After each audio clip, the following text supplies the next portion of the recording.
Orang yang kecundang dalam selepas pernikahan sebab dia tak ada ilmu. Untuk persiapan sebelum kahwin bagi seorang lelaki, kita perlu pertama kena ada ilmu, kedua perlu ada ilmu dari segi kewangan, dari segi kekeluargaan, dari segi ilmu ibu bapa tu perlu untuk kita mendidik dan membawa keluarga kita ke jannah nanti, insya-Allah. First sekali adalah ilmu. Daripada ilmu termasuklah ilmu kewangan, ilmu agama, ilmu perkahwinan, ilmu parenting dan sebagainya. Cukup ilmu, insya-Allah yang lain tak ada masalah. Okey, you kejar akhirat, dunia akan kejar you juga.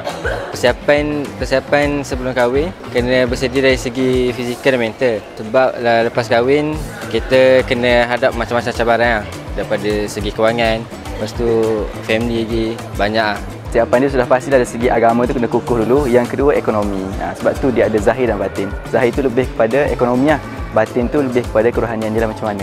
Itu yang saya faham lah. Bagi saya punya pendapat, persiapan untuk bagi orang yang sebelum menikah, ilmu. Ilmu sangat penting.